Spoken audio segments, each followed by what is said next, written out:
Knock, knock, the chair is here. So I'll call us to order. This is the May the 8th, 2024 District Advisory Committee meeting for North Clackamas Parks and Recreation District. We're meeting in person and virtually at North Clackamas Aquatic Park. And my name is Jeanette DeCastro, and I'm our chair. I'll do introductions. I will ask that we go to my left around. Would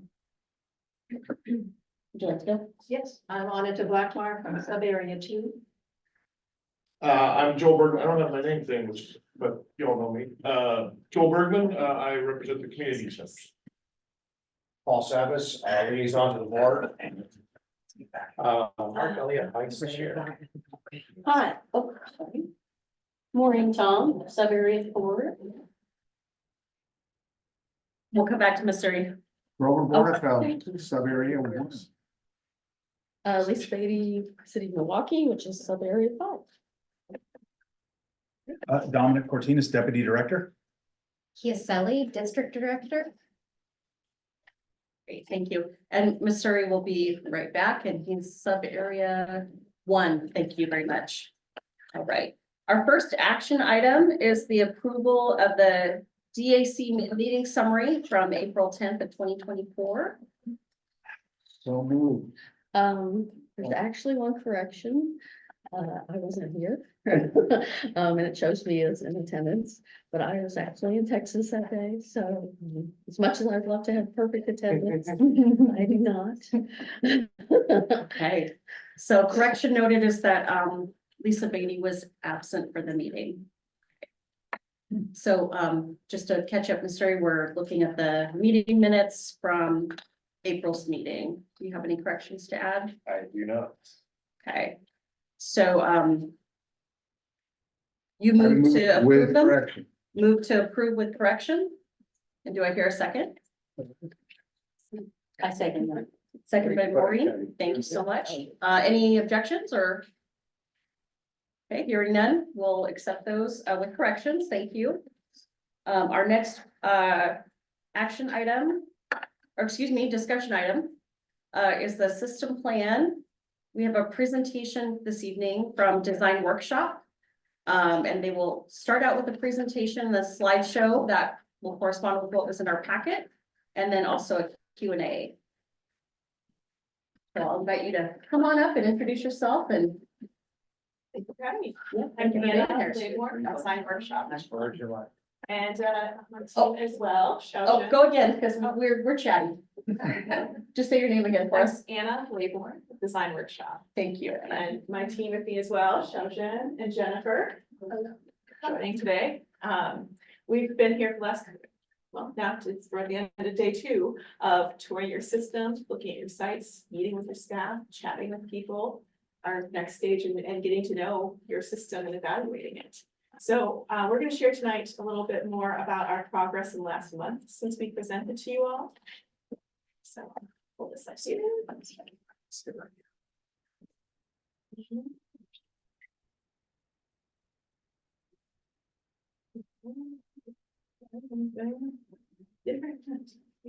Disclosure from Zoom. Because it says, oh, yes, here it is. Yeah, the green button. Now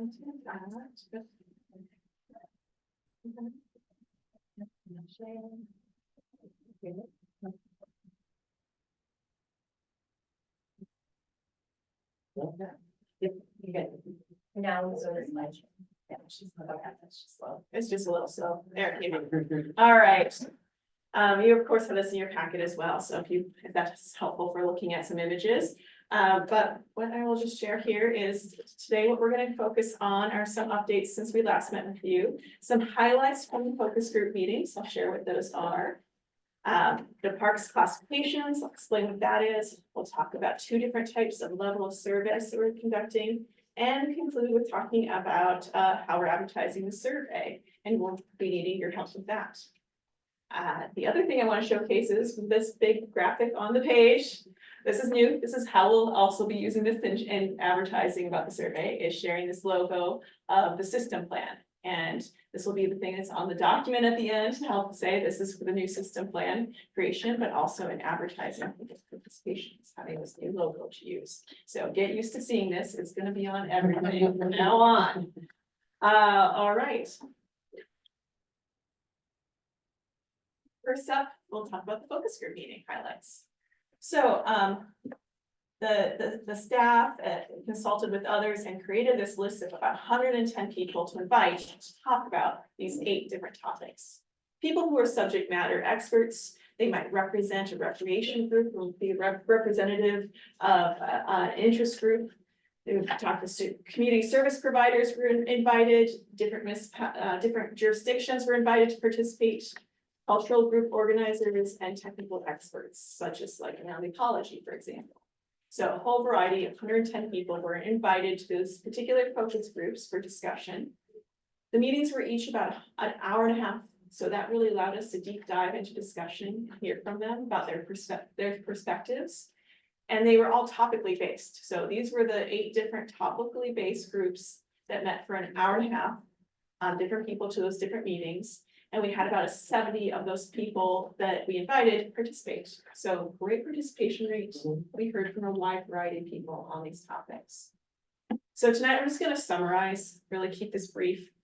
There's a lot of other findings that we're going to use that help us in thinking about the summary. But the key thing is we wanted to do this, have this discussion and hear different perceptions before we go out with the community survey, because it helps us tailor the questions and thinking about what do people care about? What are some of the key topics that are going on that we want to know about? Okay, so first up here, we asked all the groups this one question. This was what they all had in common, is they started off with an icebreaker here. What's something you enjoy about North Clackamas Parks and Recreation Conference? And the words that are the largest here were the ones that came up most often, because there's some common values of what they said they appreciated, that they thought was really great about what we had to offer. And there's some important things here to celebrate. Things like well-maintained and clean. We certainly witnessed that touring many of your parks and recreation spaces and trails, was just how well they're cared for. But you can see some specific places came up, what people appreciated, some activities like the cultural events. So it was interesting to hear all the variety of things about nature, green space to recreation interests, of what people appreciated. Okay, next up, I know this is a lot on the screen. You had it in your packet to read. I'm going to kind of go over this because there are 5 different categories we've grouped the responses to many different questions that we asked of what came up most commonly in the perceptions. I want to just share these are not intended to be any type of recommendation, or this is just intended to be a capture of what were some perceptions of things that came up often in the focus groups. Parks and facilities. There were a number of things that were popular. The North Clackamas Aquatic Park and North Clackamas Park were some of the top ones that came up for people. That's what they perceived were well used as well. The Milwaukee Center programs, events, and activities were also well appreciated. Not to be a total jerk, but it's actually Milwaukee Community Center. You're right. I'll stop. I agree. I know that. Okay, now. okay, perfect. All right. Trolley trail, we spent some time there. Sorry. Yes, okay, so you're right. The trolley trail is a regional draw. It's noted a number of times that it's not just the surrounding neighborhood going there. Your multiple properties are perceived as underdeveloped or underutilized by many people.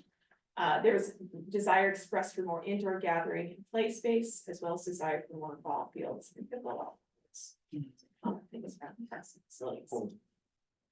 Under programming, desire for more culturally specific activities, offerings, and outreach. Desire for program timing to be adapted to potential participants. So things came up about day classes, summer camps, who needs these, and so we did get some insight there. There was swimming and adult softball interest has exceeded capacity, came up from a number of people who are providers or who go to those facilities often to use them with different groups. And there's a great interest in more opportunities for socializing, learning, lecture series, educational classes came up when we asked about the program offerings. And desire for programs and spaces to promote intergenerational interactions. Under the topic of connectivity and accessibility, I mean, we we're just asking this question and looking for an answer. People brought this up often about how accessible are parts of your systems.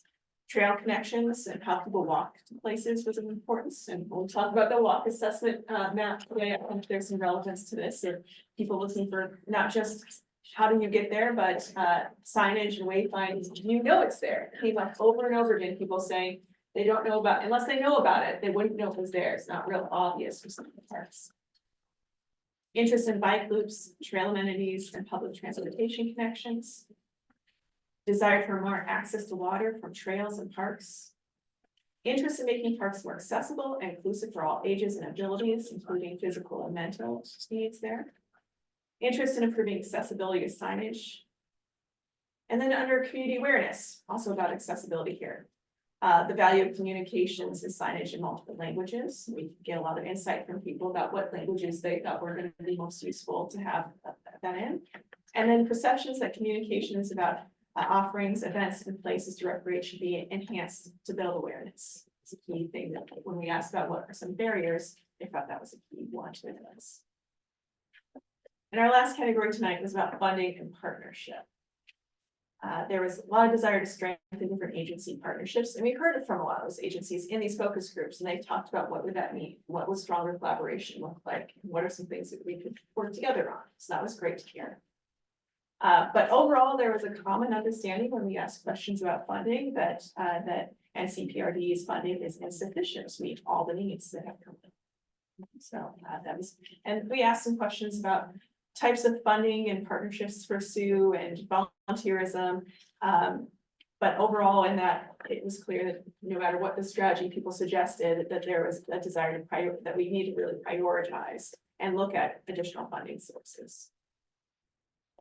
So those are just some quick takeaways from those focus groups. There's a lot more depth to it, but the helpful thing is you can see, we learned some things that help us think about what do we need to ask the rest of the community when we go out to the survey. We'll talk about that later on in this. So that next step with engagement, going out to a broader group, it was great to hear from these technical experts, those that have additional insight, those that are the frequent users or representatives of user groups. And it's great to hear that we can build off of it and know that we've heard some of their interests and perceptions of what's over capacity, under capacity, and desires and needs. We look forward to hearing from the community about some more of those things. All right, I'm going to switch gears here, talk some more about something we started in our last meeting with you all a month ago, which was the update about the assessment of your properties, your places, your offerings. I shared this in the last meeting that the mapping has been updated to now assess there are 32 total developed parks, 7 natural areas or greenways, 13 undeveloped parks, and 3 community or recreation facilities, so indoor spaces. That's the total inventory. I'm going to give you a bit of more breakdown from there. So you can see on this map, all the non-NCPRD parks are in a lighter green shade. We also have these as larger maps in the room if you need them for reference.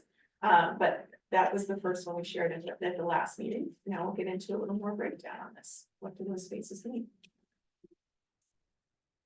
So first of all, park system planning, there's a process in which you try and classify the different types of parks because they should not be trying to do all things the same way. So categories. Now, some of these are really typical categories, like community and neighborhood parks are ones that are pretty much throughout the nation. Everyone uses those as 2 different types to distinguish. Some of the ones that were created in particular for this is things like the trails and greenways. There's the category of special use areas that they have a really unique offering that wouldn't be something that you would find in your neighborhood park, like the Oak Grove Road. So I'm going to kind of give an abbreviated version of this, but there will be a lot more detail about these classifications and how they're described later on that we'll put into the plan. But I want to give you kind of a focus here of what we're looking at with this breakdown. Get to that. Okay, so community parks, they're intended to meet the needs of the entire community and celebrate special community assets. So they serve really as a focal point for community-wide activities and group gatherings like festivals, community and sports events. So these are your largest facilities. They're usually 5 or more acres. They provide for really broad purposes, and they really try and balance both active and passive recreation for all users all at one time. Neighborhood parks. Those are those close to home opportunities for both active and passive recreation. They're intended to fit into neighborhoods with quieter and smaller group interests. They provide basic recreation and social spaces for neighbors to socialize, play, and enjoy time relaxing outdoors. And yours are typically between 1 to 5 acres in size. The pocket parks, as you can imagine, are the smallest, and they don't often provide that whole variety of needs being met within them that a neighborhood park would. So they sometimes can be just a visual interest, an open space, landscape relief being provided. There could be just targeted to a particular need, like for children, seniors, or dogs. And they get those. The natural areas, they really protect substantial natural resources and conserve lands for environmental benefits. I know in many of your parks, they have a kind of blend. They have some natural areas within them, and then they have larger spaces. We're talking about the ones that are fully dedicated to nature and habitat. They may have a trail through them at most for recreation, but they're much more limited in where people can go. And so they're intended for a different purpose altogether, usually around environmental needs. They have a little more passive space usually. The special use ones, we only put a few things into that category, but those have some really unique things like sports tournament areas, product facilities, public buildings. Can I Right. ask a couple questions? Or do you want me to save questions to the end? How did you want to run that? Questions at the end or? We can ask questions as we go through. I think that might be easier. Okay. The Oak Grove boat launch, I'm just curious, is that an NCPRD managed property? My understanding, Is it? Kevin's the resident expert on the Oak Grove boat. It's actually owned by DTV, but we have an IGA with them to manage the gate Uh-huh. there. Oh, okay. There's some vegetation. Okay. Okay, I didn't know that.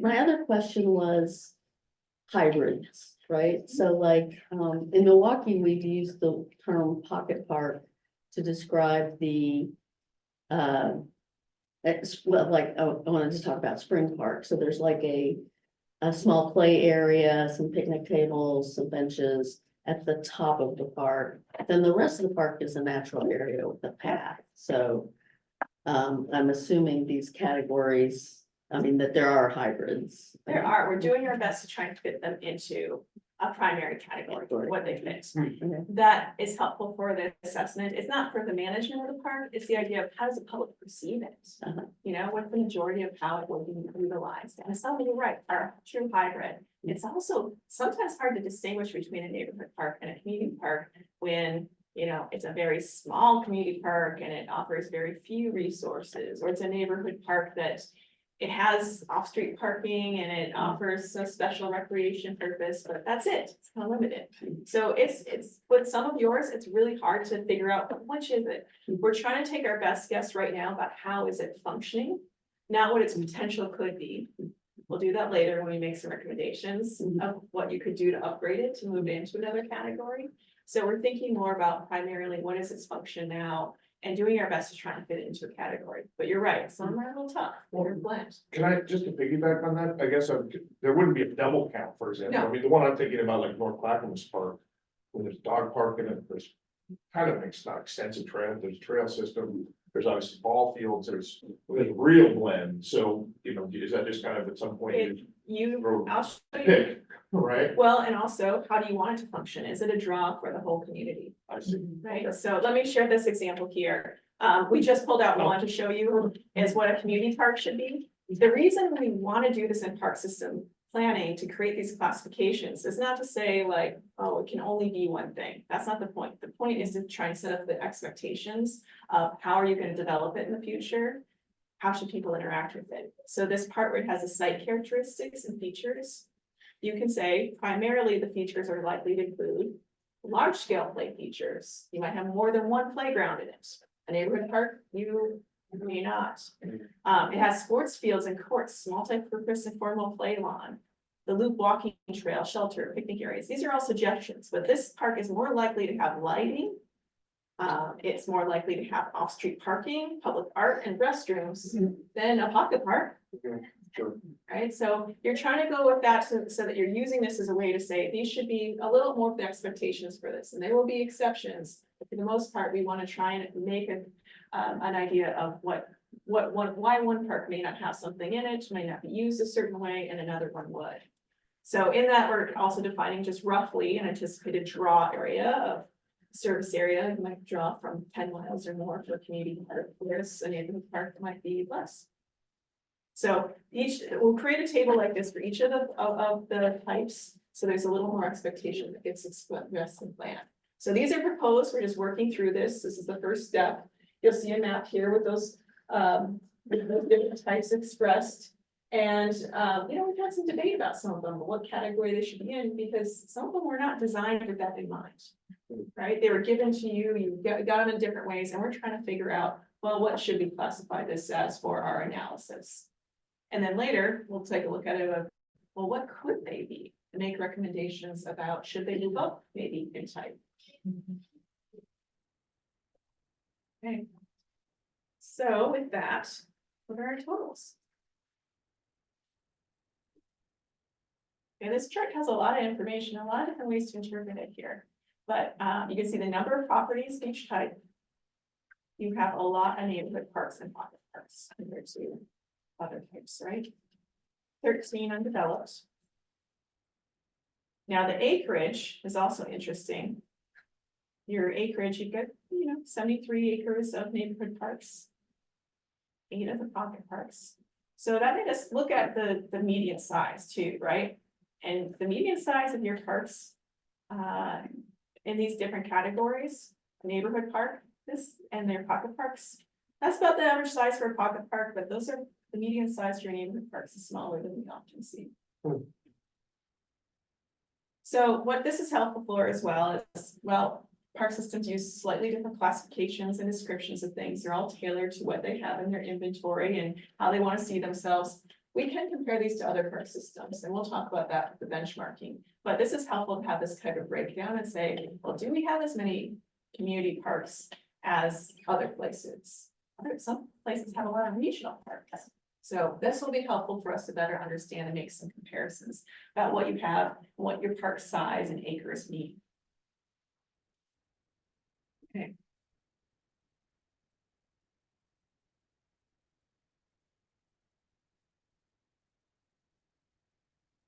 The other part is, yeah, here we go. Looking at the park acreage per population.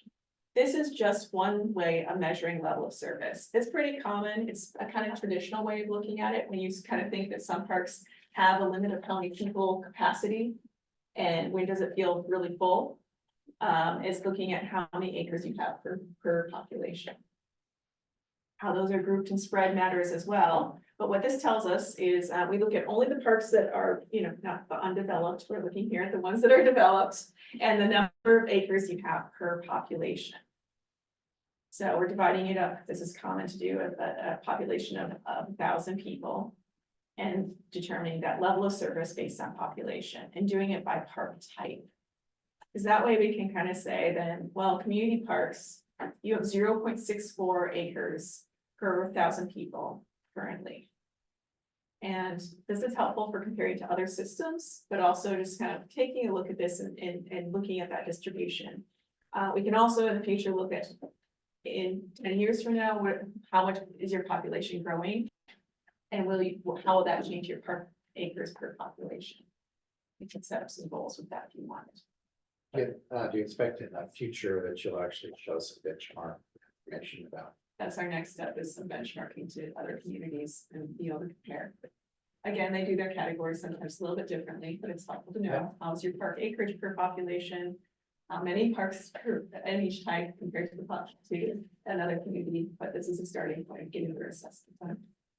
In the future, do you guys usually look at like lot size? A lot of the lots, at least in my area, are generally larger if you drove into the city of Portland. So how does that 1.86 acres compare to when maybe the average lot's a half acre? Or I'm just making something up. Yeah. the population density mapping helps with that too. We can see how many people are within that area. So we'll have maps to compare to that and look at the more dense areas compared to those that, yeah, we have some larger ones. Yeah, that's a good point about that. And, you know, this is just one way of measuring it. It's not the only level of service, but it's one that is commonly used. Well, the lot size is some of us were looking at some maps you're gonna show us related to the walkability. And it was when you get there, I'll maybe I'll say questionnaire. We will later be adding in address points to be able to look at that off map with it, but right now I think there was a desire to see the density overlay with the walkability. we'll get to that. We're moving really rapidly through the analysis here and showing you step by step rather than waiting till we get to a draft plan. So you're Yeah. seeing a lot of the inner workings and things being made where we'll have more of that in the future. But yeah, it's great. Those are the key components. Ready for the walk shed. This is the other level of service, and this is more commonly being used because it talks about access. And later, when we put in the residential address points, we'll also be able to see how people really relate to these walk shed spaces. This, of course, if you were all industrial area or something, that's not as important to be able to walk to a park. So I do want to start this off by a disclaimer. One of these notes here says this is not a gap analysis, and that is absolutely true. This is the walk shed analysis. Gap analysis would be looking at who does not have access, where are they at? That'll be the next step. We'll be looking at that. We'll circle the areas because, as you know, there's a lot of non-NCPRD parks that are serving people as well. So we need to look at that when we look at gaps. We also need to look at where are residences, how dense is it? So there is a lot of other factors in saying where are those gaps. The white area right now looks like a gap, but we need to dig in a little bit more. So the green right now is those areas that are a 10-minute walk, a half mile from a park. And this analysis was done with a lot of different factors. This gets into much more precision than you'll see of a lot of online mapping resources that are readily available, like Trust for Public Land has some walk score mapping. What's helpful with this and looking at just what NCPRD has in your parks is we're looking at true entrances to the parks. You know, there's some of those that have a lot of natural area. You need to know, is that trail actually, you know, where do you get into this point? Because you might have to walk a long ways around or go around a fence. So we truly did put in some of that. It also has barriers, highways, railroads, waterways. That's about where there are not sidewalks and the road is too busy. There's steep slopes greater than 20%. So like being able to walk up, we saw some places where you don't want to hike up that unless you're really, really fit. And then thoughts about those major busy streets where there's no sidewalks aren't thought of. So those barriers mean that these are not just circles, right? These shapes really do extend out differently based off of where you truly can walk to. You've probably seen those older maps where people were using circles as a radius to think about that. That is without thinking about walk, that's just a total dimensional radius. So a lot more detail here. Yeah, so this is those boundaries on these, and later we will look at then how do the gaps play into this of who is not served in those locations, what percentage of the population is within a walk shed, and what percent of your population is outside of a walk shed of one of NCPRD's parks. Will there be an opportunity where there'll be a mapping of, let's just say, I can't think of an area per se, but maybe along the Highway 212 corridor where there's a park, there's very few people nearby. Or so we can be able to see where there's maybe no parks, but a lot of people, right? Those the contrast that I'd love to be able to see that. And I got that's a tool. Yeah, it will be a tool that's coming. It's those overlays with other data to be able to see, well, how does that relate to people and where they live? Because we'll then circle an area on this map and say, well, that is a gap because there's a lot of people living there. And there's maybe only one small little pocket park in walking distance to their house, right? So we'll take a look at some of those factors and relate to people. So that's why I say this is just a walk shed map right now, not a gap. And it also demonstrate the other aspect you mentioned, in the future tool that'll show those physical barriers, whether it's a freeway or a river or a cliff. Yeah. You know, all those things that factor in, it might be a park, but you know what, it's 200 feet straight down, I can't really Those get to. are factored into this, you'll see where there's like, you can sort of see in that larger one in printout, where there's a railroad that runs through. The watershed doesn't extend to the side because you can't cross the railroad there, so that's factored in. We didn't display them because there was kind of a lot of things that were popping up, but that background data is available if you really need to see it. But this uses a network tool that looks at where there's data about sidewalks and. And my last question is there, based on access or walkability, with the ratings of what a park is defined as, you know, neighborhood park, pocket park, community park, for example, if a community park is somewhere, but there's no population, is it really a community park because it's not accessible by walking or it's only accessible by driving? I'm exaggerating, maybe North Clackamas is kind of remote, but now there's more housing going in there, so that won't be so much, but it's hard one to get to. You have a highway on the north side and hilly area where the. That's walking really, center is. yeah, that's really interesting. You know, there were a number of parks that we thought maybe could have been a community park based on its size.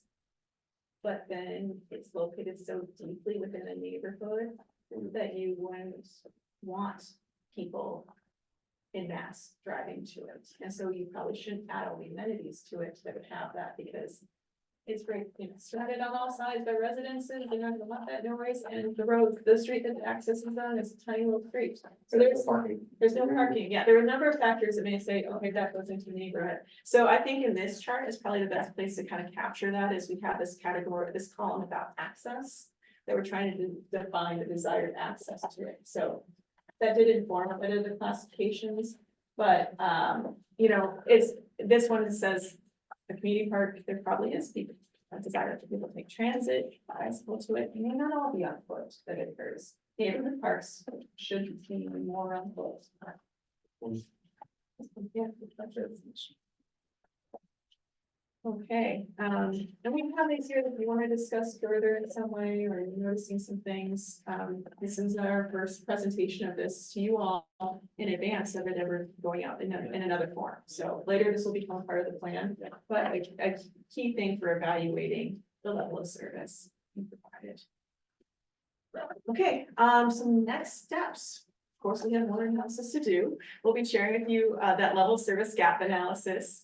We're going to be working through comparable communities benchmarking and conducting some quality and quantity assessments of the park spaces. That's the next steps there. And that's over the next few months.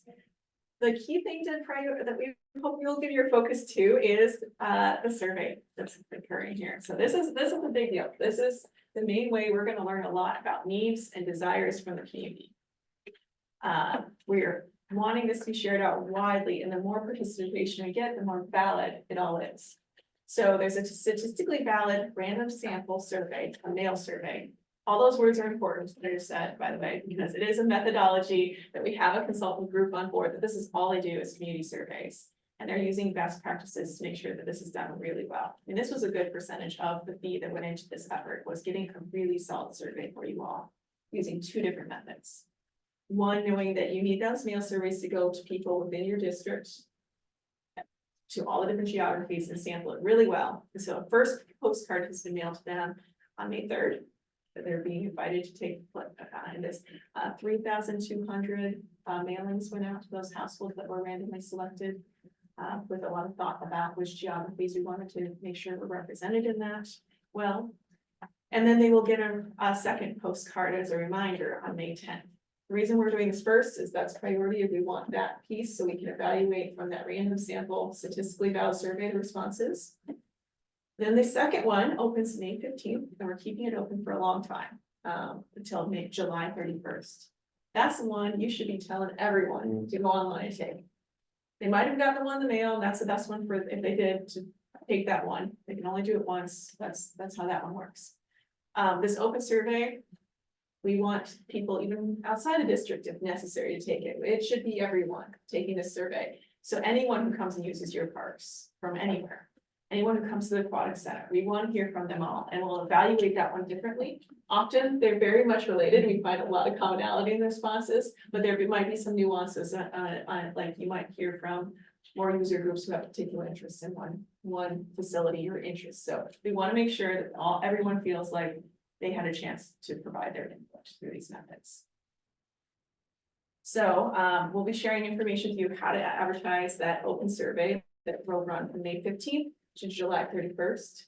And there are a lot of variety of ways that this is being advertised out. You'll see the staff out at events all summer long, giving their weekends, evenings to those events, being out there at tables, advertising the survey. You'll see signs around, you'll see online things. Help promote it as best you can. This response rate is really important that we get great representation. It's not just about the number, but it's about hearing from all the different groups throughout the district, making sure it represents everyone who lives here in understanding their needs and desires for the future. Okay, that's all I have for tonight. Thanks to you. Any other questions? So sorry. I'd like to ask a question. How sensitive is the analysis at this point, including level of service, to if there's changes in our property portfolio? I'm thinking of the Highland Summit property or Wichita. Are you able to pretty easily take that in stride, or does that really throw things off? We are reaching that point where, yeah, we don't want to redo all these analyses that are really complicated to do. So we're anticipating which ones are going to come online in the near future. And saying, okay, those are part of the assessment, like Watershed. And you have a park that's going to be under construction and be open in the next year? We want to be able to account for that within sharing this. But if it's something more than that, like you suddenly acquire another property or something, we're getting to the point where we have to say, this was the data at the time, and this is what we're going to represent. So for instance, Conker's Park won't really come online until maybe summer of 25, so that would not be a part. Now, we'll note it in this plan of what that future is, and how that will be viewed, but right now, it's not a developed park to account for in some of this, but we'll certainly be sharing how that will add to your system. Partly, you want to get credit when this thing is done, of like, you've listened to the community, and you're creating more in that future, so you're gonna be able to better meet needs with that coming online, so we'll be acknowledging it in that way, rather than all of the different analysis pieces here. That's a great question. And my second question has to do with Eagle Landing. My impression was that was a golf course that was part of a like homeowners association or available to homeowners. A lot like there are situations like King City, which is in Oregon, where maybe houses back up to the golf course and have access. Is that a public facing facility or is that private? Are you saying is the Eagles Landing in this Watershed analysis? Or are you saying just in our? Yeah, how does it, it's on the map, so I wanna know, like, if I can't walk in and go recreate there, I don't really want it to be part of our analysis. It's not part of the Watershed Okay, for that reason, because anything that is not, like, you could go there when you want, that's why even, we struggle with how to represent like school properties, for example, right? Like, if you can't go there at any time, or that it's really limited in how you could use it, we were trying to represent, what would you go to, what would someone walk to and be able to use like they would another neighborhood park? So this Watershed analysis has different things highlighted in green.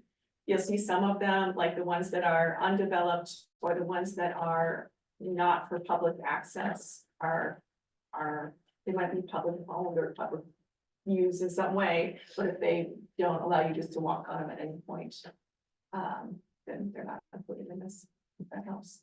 We were trying to select those, and you can see some that are showing up as a little green dot, but they don't have a green outline around them, but they will still be in your inventory, just not in the Watershed. the symbology threw me off and I'm not trying to nitpick the GIS. I got confused. No, that was a good question. Glad you clarified that. Hunter?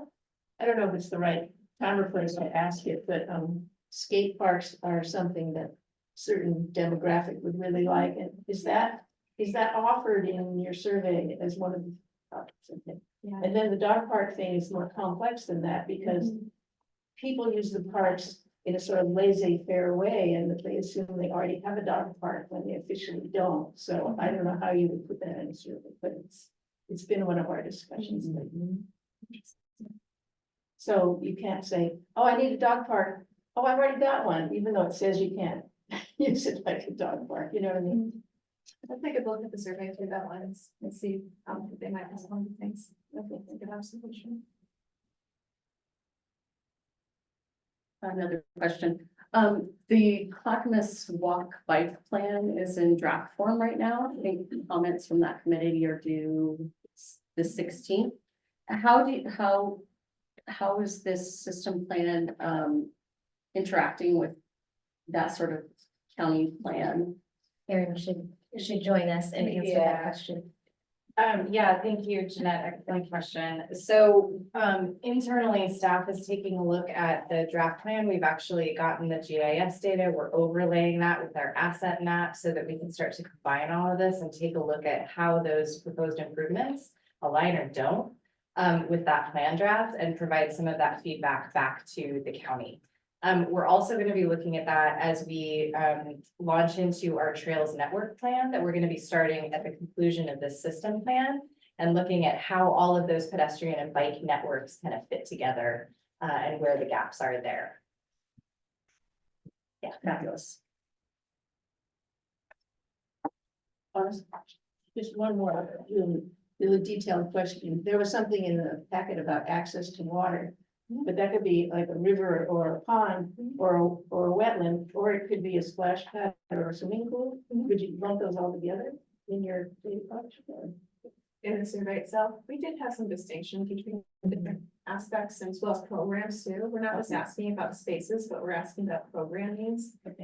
We expect to hear from people about swimming lessons, for example. So there's a variety of things in there to understand. It's unfortunate that we can't get totally nuanced with so many multiple choice questions, but there's a lot of places for people writing comments. So there's we will learn a lot from what people write in at the end of the survey when we ask what other things they'd like to share with us. Yeah. That'd be fun. Thank you so much. Thank you. It's wonderful you're in person. It was great on Zoom, but you got in person. Exactly. Yeah, thank you so much. Thanks for having us. Thank you. Appreciate it. So that takes us in our agenda to item E, which is the park at Jennings Lodge campus. And I believe that Commissioner, is that right? Oh, I'm so sorry. That's Alex. It's Alex. It's Alex. Alex Gilbertson, principal planner. Which presentation line?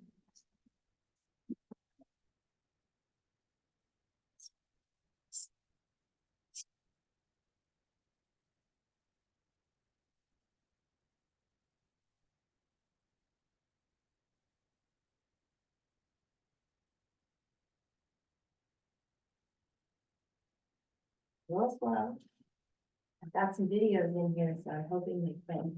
That's a great photo. Yeah, it is a good. Well, good evening, everybody. I'm Alex Gilbertson. I am a principal planner and landscape architect for the planning and development team. I use she, her pronouns. Thanks for carving out some time to put me on your agenda this evening. I'm really excited to share some updates about the community engagement and design process for this new park at Jennings Lodge campus.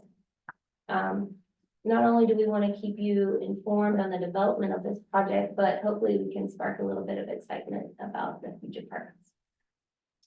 So before I jump into the designs, I wanted to just provide a brief background. As you all probably recall, NCPRD is working together with the Oregon City School District to develop a neighborhood park in the back of the Jennings Lodge Elementary School. In June of last year, the board approved an updated IGA or intergovernmental agreement between NCPRD and the Oregon City School District. And then following that, the board then approved a contract for professional design services with McKinsey. The project kicked off in July of last year. And that included pre-planning and engagement, feasibility analysis, and concept development. what we learned, so this screen has a lot of numbers and information, but essentially the project team, planned the first open house, which was offered both in person and online to basically, one, introduce the project to the community, but then also to try to figure out what folks, hopes, wishes, desires, what do they want to see in this new space? The take home of all these numbers is that about 400 or over 450 people were engaged through this first outreach event. And a more in-depth survey or summary of that outreach event can be found on our project webpage. The feedback that we collected indicated community interest in several different categories, and I'm just gonna go through quickly the top answers, if you will, for the top categories. So for what kind of play, climbing and swinging landed at the top of the list for play. Majority of park participants said they would like a park with a more natural character. Active came in second, and inclusive was the third most selected option. Restroom and walking paths were the preferred amenities, both selected by over half of participants. And gathering space and a playground were by far the most preferred park activities. In general and overall, I would surmise that most participants were enthusiastic about providing a park that supported child development, that had a more natural character with eco-friendly type designs, and provided, like in this photo, community gathering opportunities. I have a question. You use the word inclusive. Could you define that in terms of park use? Yes, as far as park amenities such as inclusive play equipment, the walking or the path surfaces are those of the grade that would make the most sense for ADA accessibility. What is the materiality? It kind of just is an umbrella term, if you will, to provide a space or a park that people of all ages and abilities can utilize. So things like maybe lighting or safety would be enhance that? Possibly. As far as the classification of a neighborhood park, lighting is not necessarily an offering for a neighborhood type park. Yeah. So would you say special needs is under ADA? Special. Yeah. So here, so based on all of this input that we received through the outreach event, we also conducted a feasibility analysis. We had a pre-application conference with the county. So taking all of that information into account, we developed two distinctly different design concepts. Design option number one is called Game On. It's shown on the left there. And design option number two is called Trails and Timbers, and that is shown on the right. And let's see if I can get this to work. Fingers crossed. It's gonna be chunky, but okay. Game On features meandering pathways and safe gathering spaces. This open and airy park accommodates both informal recreational play and organized youth sports. A shady canopy provides a perfect vantage point for cheering on gameplay and watching kids climb, swing, spin, and balance at the bright and colorful all ages and preschool playgrounds.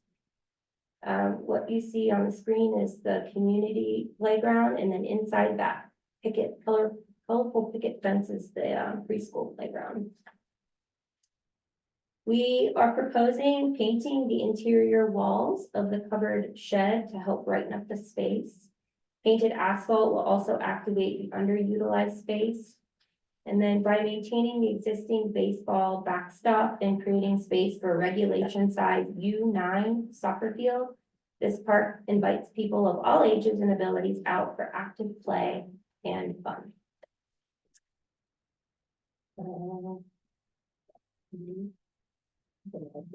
Next slide.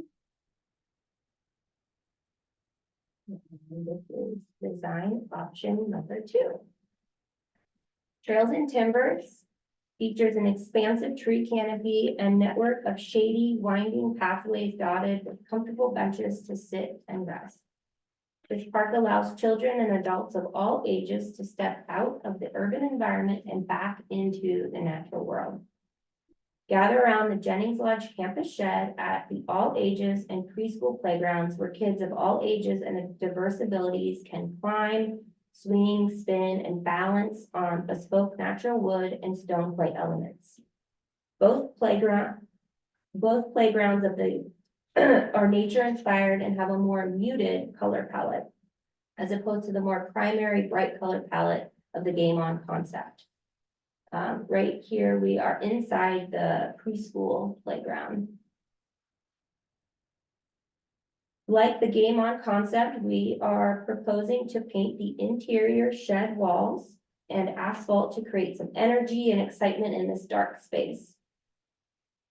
This concept has a yellow brick road that kids can follow from the school through the shed and to the playgrounds.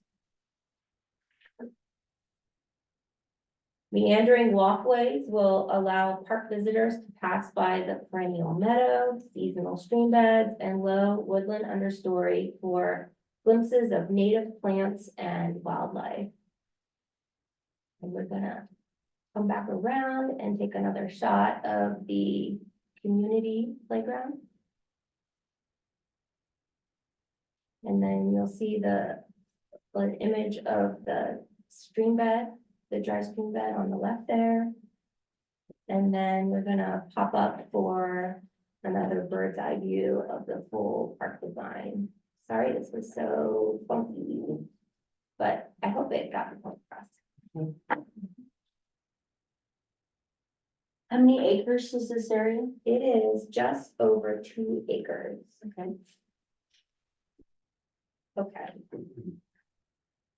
So on February 28th, we had an open house to showcase these designs, and over 90 people attended that event to review the design concepts and provide their feedback. Feedback was also collected via an online survey that was available until March 13th, and we received 244 responses. So the turnout was quite great. So what we learned, a combination of natural elements and recreational features are well liked in both design options that were offered.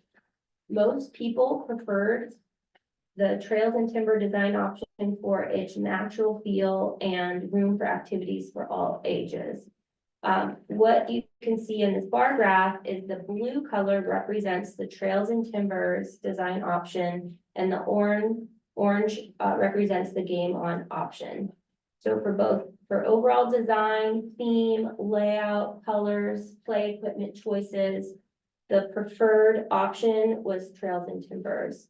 And then these tallies are representative of both the in-person and online numbers. We also learned from the community that there's a need for more eco-friendly design and natural elements. For example, like adding in native plants, creating spaces for more wildlife, having some amenities added to the park, such as recycling bins, was important. Providing safe access for people rolling, walking, riding their bike to the park is something that we also heard was important. Safety concerns of crossing that Highway 99E, as well as safety concerns of crossing River Road. And then the other thing that we learned was that just the need for inclusive, safe access, accessible play equipment at this park, and park access in generally overall. So we learned quite a bit through that process. And now I just want to provide a little update about what's coming up. So the community feedback that we heard will be used to further develop the design option into what we're calling a schematic design. Now, schematic design will look at relationship and scale of a lot of the park project components, as well as we're going to be developing an opinion of probable cost for construction during this phase. The design process to get to construction would take us to spring of 2025. And then in the meantime, staff is going to be working on developing a construction funding package to hopefully identify funds for construction. And if that funding is identified, construction would begin in summer, fall of 2025.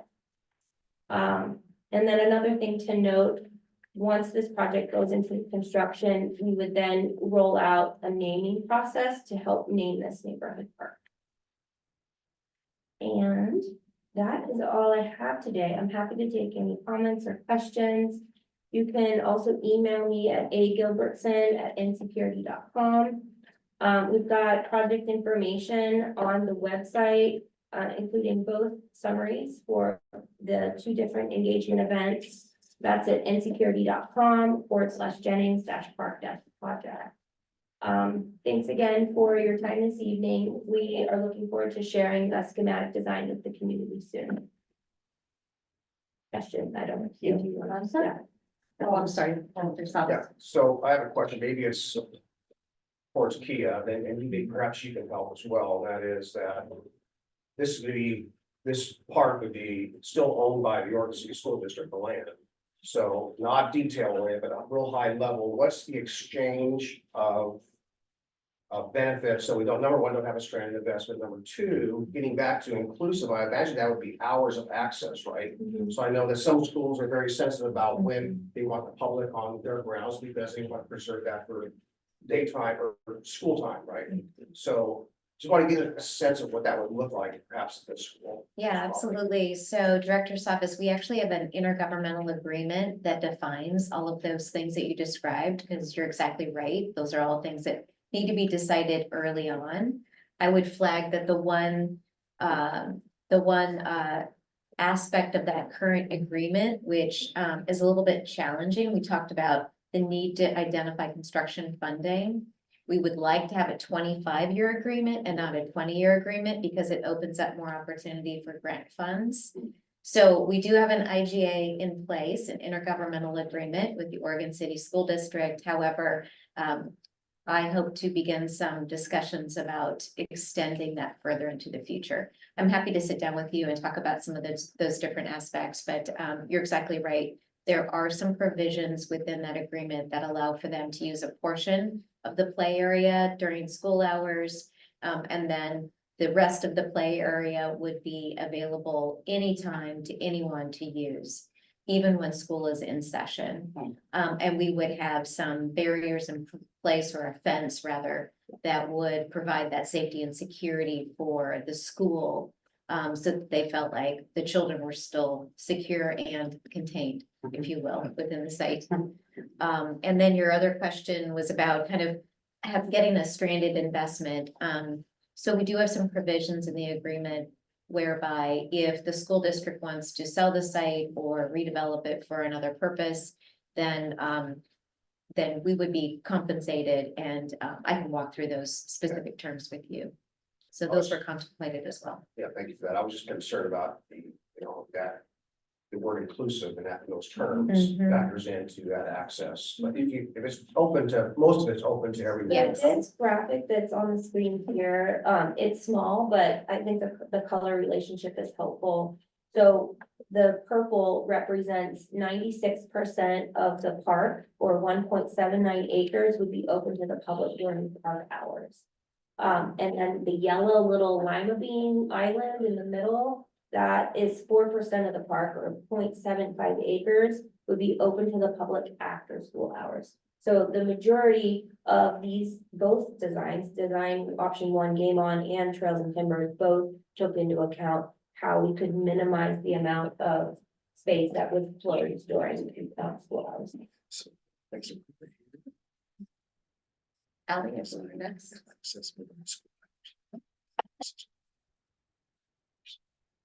You still have a question? I do, yeah, sorry, I was trying to process what you just shared, so sorry, hold on. Now where was I? Just in general, cause I'm just curious, I know that one of the draws. Public comment is clearly favoring Trails and Timbers, which I do as well, but one of the things I did like about the Game On was the size of the soccer field or the pitch, if you will. And so I was just wondering if there were other areas in NCPRD where there are soccer fields, other places that for recreational sports and leagues. Yeah, that'll be sort of part of the system planning process and trying to figure out across the district where are available fields and not, and what's the difference between U8 size and U9 size, and what are those offerings? And at this point, we're offering two different options that have U8 and U9 differences. And we're still in the very early stages of trying to figure out what's the best opportunity for the district right now. But we don't currently in NCPRD have a functioning soccer field that we use. Is that what I'm understanding? Of course. We have 5 for bar. Okay. Well, don't you have schools too, where you have agreements to use their fields? Mhm. The one, Correct. one right in the middle of Lodge. Yes. I'll call Mr. next. Thank you. Is there going to be a traffic impact study before we start construction or go into additional talks with the school district or the commissioners and the director? It will probably be a more limited in scope and scale, but it'll be based on the county requirements as we go through the land use process. But as if I'm recalling correctly, there is an requirement that we'll need to do. Okay, cool. The IGA with the Oregon City School District, so is there, I haven't read it, I don't know if it's, I'm sure it's somewhere and we can request it. Is there a way to have them chip in? Potentially in the contract, is that like, is there an agreement in there that says they must, or is it, I'm trying to kind of harp along the, yes, commissioner. I know, I'm not commissioner at this point, the question of, could we be stranded with this asset? Could we buy it potentially? Is there a clause we could have? Is there a negotiation there to where if one day they don't want to use this property anymore for the children, the Oregon City School District, or sorry, NCPRD could buy the property from the Oregon City School District? Community center, another one, something, I know we don't have cash, but just throwing that out there. Okay, thank you. So all good questions. Not all of those questions are contemplated or addressed in the current intergovernmental agreement. The way the agreement is currently constructed, NCPRD would have to enter into a new negotiation with Oregon City School District if we were interested in purchasing the property, instead of just having this cooperative agreement to build on their land, as well as to expand that purchase to the existing building. So those things are not contemplated at this time. And I don't know what the future is for that site from Oregon City School District's perspective, beyond the 20 years that's contemplated in the agreement. Thank you. Does that answer all your questions? It does. Okay. Okay, I will forward these in email form, but I think it That would be could be great. something to look into. Again, I know we don't have the funds, but building on something you don't know. Yeah, happy to answer Yeah. those questions and bring that back at the next meeting. Cool, thank you. Mark? Yeah, 2 questions. First, well, on the Game On scheme, since that was possible for you to have like regulation soccer, was there an intent to have an income that was I think that would also have, renegotiations within the IGA. I'd have to go back and look, but I'm not entirely positive that we would be able to collect income in the facility, on their facility, yeah. Yeah, that's a great question, Mark. I'll add that to the list and bring that answer back to you at the next meeting. So it could, I mean, I just thought of it, it is an income property, in the NCPRD, we're able to take advantage of that. Would that skew some thoughts about, that plan versus the other? And the other question you have to do with any of the facilities that you're building into the park that would require, staff or continuous maintenance, like a toilet. Is that, what's intended there? It's intended that NCPRD maintains this property. But that meaning, like, you don't need to have someone there every day. You don't need to clean the bathrooms every day because there are to be bathrooms there. I said, is it more of a passive part rather than one that requires more maintenance? You know, kind of cost, I mean, the ability to be able to keep it maintained. Is that? I'm hoping that that's being considered, that perhaps this is more of a passive part, that doesn't require a lot of maintenance. That is a topic of discussion right now about the level of maintenance or level of service that would be required to maintain this park. And we've talked about, our restrooms, appropriate here or not, and, but typically you don't put restrooms into a neighborhood park. But parents of young children know that it can be difficult to not have a restroom nearby when you have really young children. So that is a topic of discussion, but in general, yes, we are looking at making sure that we are creating a park that is as streamlined as possible in terms of its maintainability. Part of that too is quality materials as well. So that's something that we're really trying to do at all parks, all facilities. Yeah, I had a question. What was the date? I'm confused about dates in different places. So what is the date that you said that would be up to the planning done and then time to move to the next phase if the funding is there? Spring 25 is when we would be completing design. And then we would ideally put this out to bid for construction in like January spring.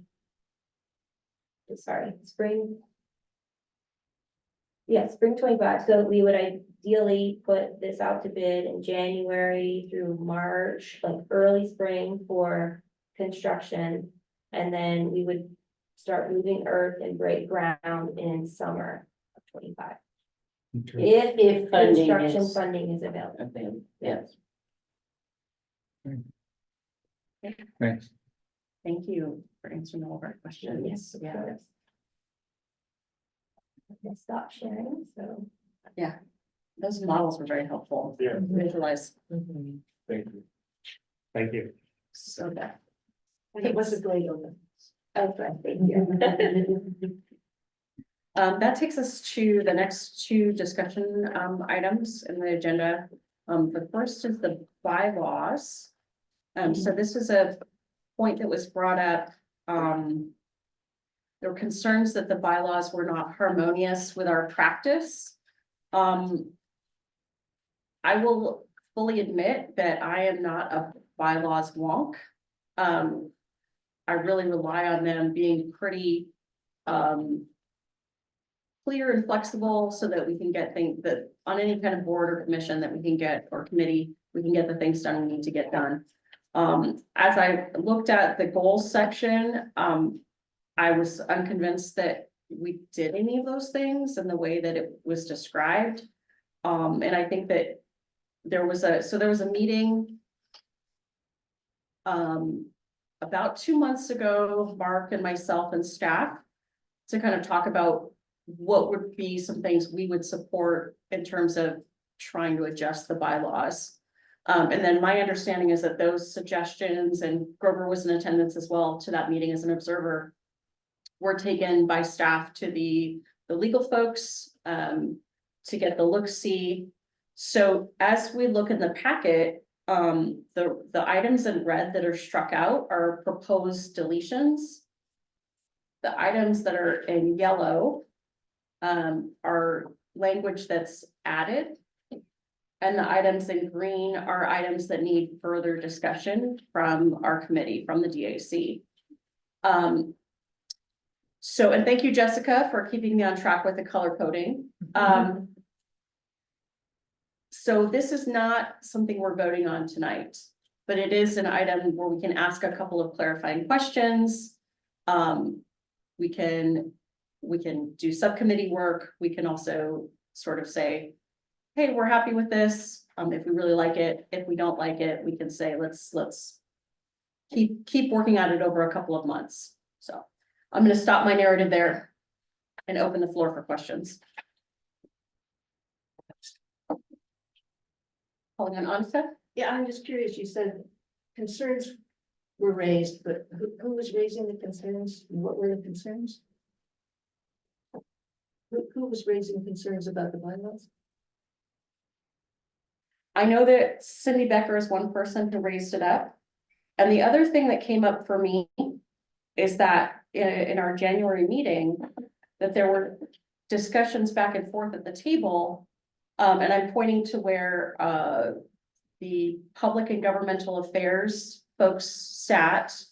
And the gentleman whose name escapes me, I think it's Mr. Munns. Is county council, County council, not public government affairs.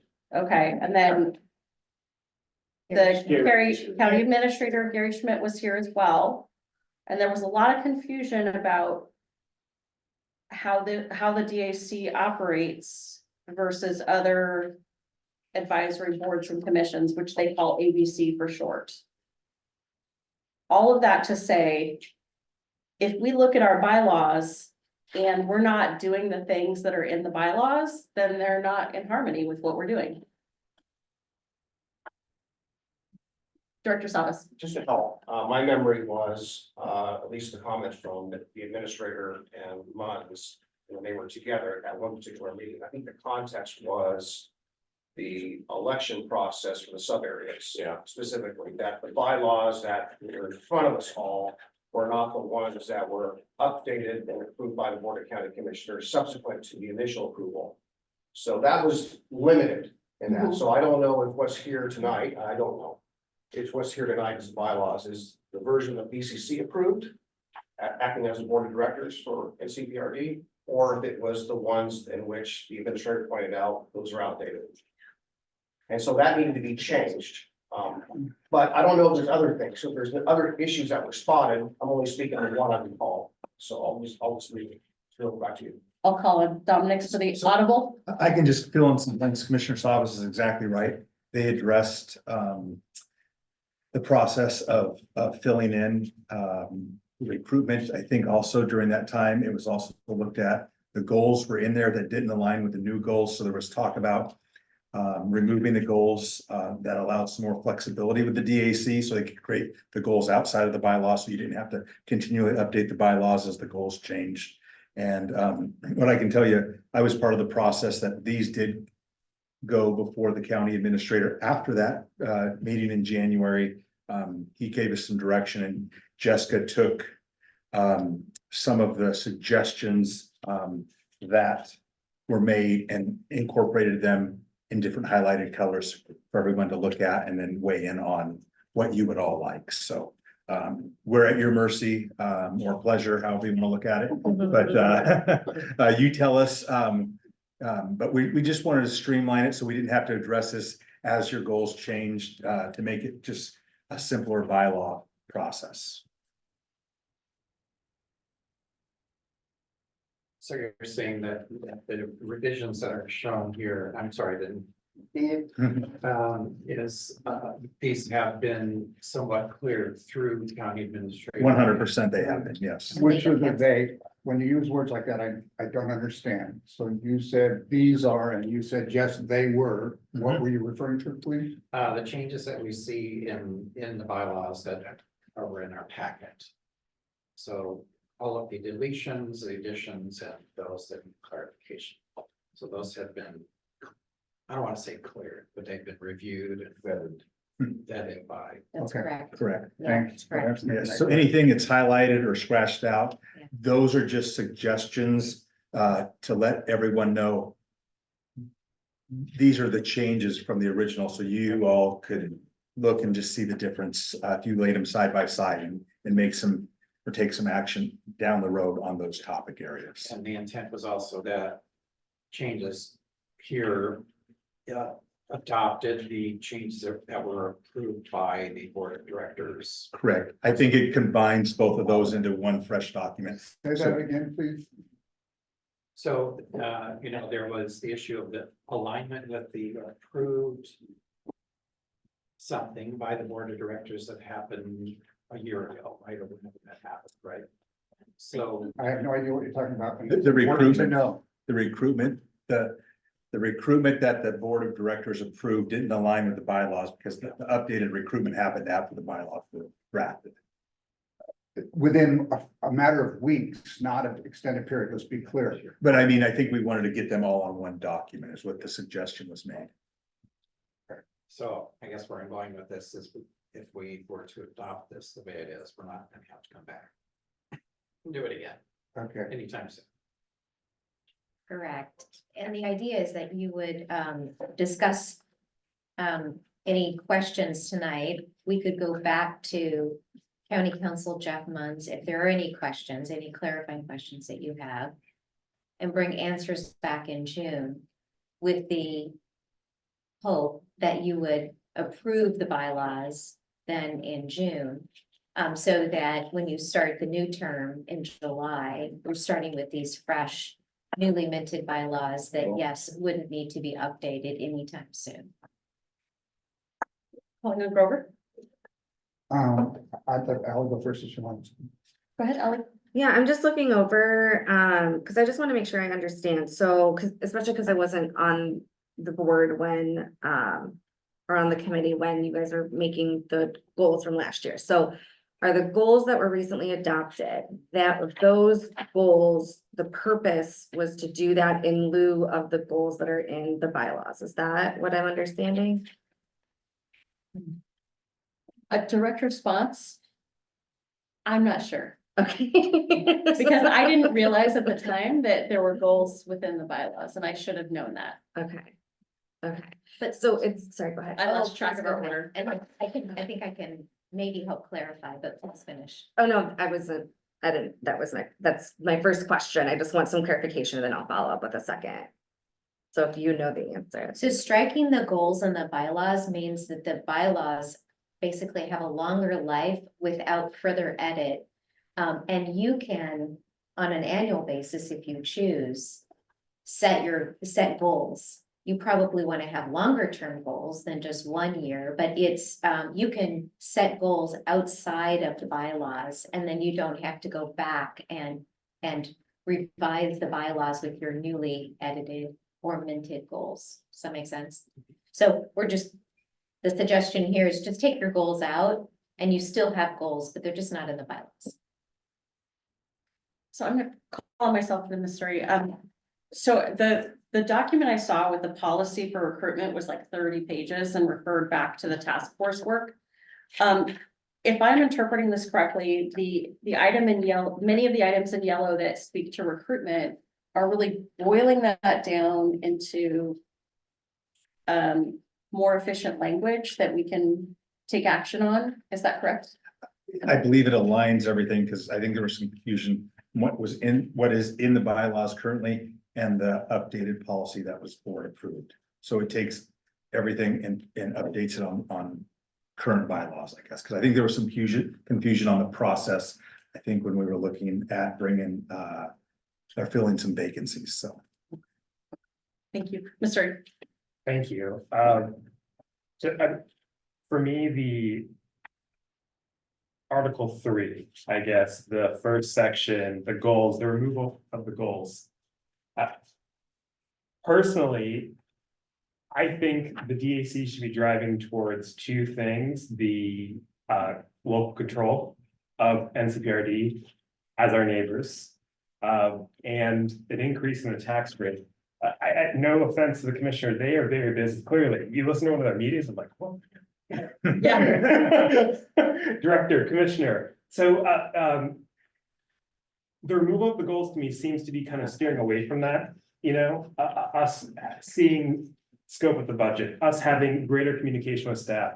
Us, driving, pretending that we actually have any sort of control. I know we don't. I might as well walk in sweatpants and a t-shirt, but I'm sweatpants. And, I might as well be working in my personal office. It's. I'm not sure this is driving us towards those two items, which I think are quite important to the survival of the district. And that's my hesitation towards wanting to continue and improving these, or continuing the conversation, and then more leaning to, let's talk about this later. Like a tape. Ally, sorry. Okay, so I want to piggyback off of what Missiri just shared because I in alignment. And so I just wanted to share that I'm looking over these goals, and I think that these goals are a really great kind of route to hold us to. And check within ourselves, because we should be evaluating and addressing the program and facilities and et cetera. But I do like the idea because things change with time. And over time, there are new needs that arise. And so I'm wondering if there's a way to kind of do a hybrid where these are kind of those anchor purpose, it falls under the purpose, where like this keeps us rooted with the ultimate purpose of the DAC. But as things change and as our environment changes, we have that goals, like what you've all worked on that was adopted. Those are the ones that like align with the ultimate purpose, but then also address the changing climate and needs. Does that make sense? Kind of? I follow it. Okay, you got it? Okay. Okay. On to the Director Savas, the double. And then I'm up, I just keep falling down, I don't want to make noise. Well, I do like the idea of tabling this because we've got some really important things that are on the front burners right now. And I think that to take that big document and to take the bylaws and to take the language of the original measure that formed this district and really dig into it should be done carefully and not just rush through it. So I think table it, let's do our outreach about the systems plan. I just got trained with Aaron to, go and do tabling and stuff. So I don't really have the energy and the focus. And I don't know if the rest of us want to put it into this bylaw thing right now. Does it hurt anything if we wait a while?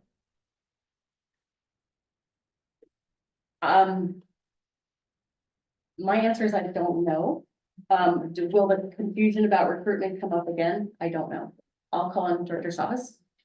Yeah, I was gonna, a little bit of history or my memory. My memory was that, aside from what I mentioned earlier about the recruitment process being streamlined, what happened was at that point, that both county council and public and government affairs, who handles all the bylaws for all the committees in the county, saw that, wait a minute, this is an anomaly. We don't normally put goals in bylaws, right? It's typically, as Kia properly stated, in my opinion, that these are something that kind of outlive your strategic goals or plans for whether they're annual or 5 years or whatever it may be. So that's why it stuck out. There was no intention to say that we agree or disagree with what the goals were. They had nothing to do with the content of the goals. But it's probably wiser to do that. But my history, in order today, my history with this is that if you want to have your goals, they change. You have a strategic plan you can review every year or 5 years, and you embed that in you embed the goals, right? That's your guiding documents, your strategic plan, because your strategic plan guides how you get them done as well, not just what they are, but how to implement them, or how you want staff to implement it. So I think that's the right home for the goals. And historically, now what you all want to do here is what you all want to do. That's fine, but I just want to. That's how we got where we are. And I guess what I will ask, not today, but I'll ask legal counsel and staff, if these have been already approved by the board of directors, they probably are, with the amendments made of the shading and the cross outs, they probably are your bylaws. It's just a matter of you saying, yeah, we agree. So I'll just leave it there. Could you clarify that you just said that the shadings and stuff have already been approved? Well, which, as you properly mentioned, Grover, was that a majority of the changes to the recruitment process was done early on, and it's stagnated.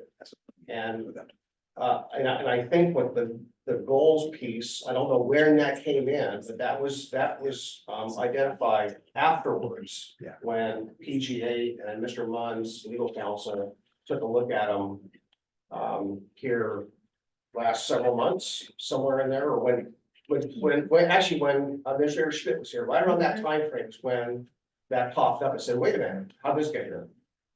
So I still want to clarify, out of order, whatever vote you just said. Okay, so this is the pristine copy that was in fact approved by the Board of Directors in January of 2020 of the bylaws. This is them. Has something been approved by the Board of Directors since then? No. Okay, then I misunderstood what you just said. I'll take my turn, but that was an important fact for me to be clear about. As near as I know, that's my honest guess. Okay, I don't know. if Call on it has been Dominic either. next. I was just gonna, I agree with Commissioner Sabas. The document, Grover, these are the bylaws. Anything that's highlighted or Xed out is just suggested. It's an area for you For to focus on. consideration. Yeah, so if the DAC decided to go with whatever, it would have to go through the process and eventually wind up before the Board of Directors for approval. So we're just trying to keep the ball rolling, whether it's fast or slow at your pleasure, so. Thank you. Anusha, I still wonder, is it urgent? or do I hear a motion? Are you making a motion to table the bylaw discussion? Sure. Go ahead. I second. Yes. Okay, I hear first and second. Any objections? Objections to it. There's a motion on the floor to table the bylaw discussion. We're gonna discuss that before we even take a vote. Oh, I'm sorry. Thank you, Mark. Well, Let's discuss. I think there's some important things in here that shouldn't wait. And I think one of them in particular that I think of is the article related to alternates. And the reason I say that is that we have more than one person who wants to run for an open seat in Southern one. And so to tell the other person who doesn't win, thanks, but no thanks, I think it is the wrong message. And so the way in which we can incorporate that person and not lose them is to make them an alternate. So without this alternate element approved, there isn't a way for us to do that, as far as I understand it, right? So I think that's just one instance in which I think there is some value to having this done now rather than later. Order is Ally, myself, and then Grover. I just have a quick question or not a question, a quick comment. Just looking through all the work, I just want to say thank you to those of you who are involved in reading through this and being really diligent and combing through everything and I know how hard wordsmithing is, so I don't even want to know how long this all took you. But I just want to share my appreciation for all of you who are part of it. So thank you. Thank you. I wanted to piggyback on Mark's comment. At the time I ran for the DAC, there's one open seat in sub-area 3 and 2 folks who put up their hands. One was me, one was a very nice person whose name I can't remember. And I've never seen them again. So just adding the case for alternates is probably some strength that would bring to our committee. And the other thing that I'm going to say, at the danger of sounding like I'm not erudite, that I don't like to read, I don't like 30-page documents. I want our guidance documents to be shorter and approachable and available. We talk a lot about inclusivity, and if we want participating in our committee to be inclusive, we really do want to be intentional about trying to make things easy to understand. Thank you. Soapbox done. On So Mark, you bring up a really good point. It would be nice to have clarification about alternates and not rely on the 30-page document. It's Which a include- 9-page document. Oh, 9-page document. Okay. I have it right here and everybody wants to look. Depending on what point size it is. Anyway, is it possible does anybody here know if we could just add the alternate part to this without agreeing to the other yellow or green things or red things? Can we do it piecemeal? If you have to send it through for county commissioner approval, you don't wanna do that a lot of, I mean, It's, yeah. That's a burden, so, yeah. It sounds like you have a direct response. Grover, do you have something to that, or do you have a different question? No, I have actually several things I want to speak to. So it is a 9-page document. I have it. I was part of the writing of it. It is not 20 pages, and I have difficulty knowing what you're referring to for a 20-page document. Okay, that's piece one. Piece two, the bylaws in this very room that we currently sit with took 2 years to hammer. I want to use that word, hammer out by people with a lot of different opinions and so on and so forth. And that's what it took, and then they got approved. Next thing is the goals and the whole idea that we don't look like everybody else and that our things don't look. We are a district. We're not just whatever, and our district was voted for and approved by the voters of the NCPRD defined area. And it specifically lays out specific duties that this body is supposed to have. And it also lays out that this body is only a overarching piece, and it actually lays out that there are multiple, and the original model had 5 sub areas, and each had a group of people who worked and met on a regular basis. The only one that still exists is the one in Milwaukee. The rest have all gone defunct. I'm gonna drop this so it doesn't fall down. So what is outlined in measure 3-1 is in fact the guarantee of local control. It's a 1 sentence. I'm gonna read it. Local control. Advisory boards has an S on the end. Composed of local residents will participate in the local design and maintenance of parks. So I actually do challenge, and I want to use, this is not the first time I brought this up, first time with this particular group, but I've been here a while. In the existing bylaws, these other things, which are our goals, they were put in there for a very specific reason. That is what this body should be doing. The fact that we're not doing it. Do we actually advise the board of directors as far as activities and funding? And let's use funding as an example. Where is our input into the funding plan? It's not, but we're the DAC, we're the local control, but it's not there. Make policy level recommendations, acquisitions, assets kept. We don't get to do any of that stuff. We get to hear what was planned. And what do you think? We can make suggestions of that. That is not the same as our clear duty is to advise the board of directors. And we have not been able to function like that as the district advisory board before, and now as the district advisory committee. And those were put in there specifically by that 2 years of hammering out that is what we have to aspire to and begin to perform at. Most, in my opinion, most ABCs are really not advisory board. They do not actually get to make those kinds of direct recommendations. And that's the part that concerns me, because this was approved by the people whose tax dollars pays for the money that comes, other than, and by the way, it says that there should be other money coming from grants and so on and so forth. But it specifically talks about that this is going to be the oversight of how that money is being spent. And I fail to see that we get to play an adequate part in that. No fault of anybody's, but to compare us to normal ABCs, we are not, nor would we ever be, and nor could I ever live with that, because in fact, we are an advisory board empowered by the voters, and we need to be that. So I'm done. I have up to 10 minutes toward Robert's rule, but I'll stop right there. I do ask one other thing. Speaking of the PGA had on their website until just recently a document that says these are the ideal bylaws, and it leaves that this involves area residents, provides a line of communication between area residents and boards and county commissioners and other public bodies. An active border or affecting areas within the boundaries. to assist the county with. Those are all things on the model. They've taken it down now, but this was up a few months ago.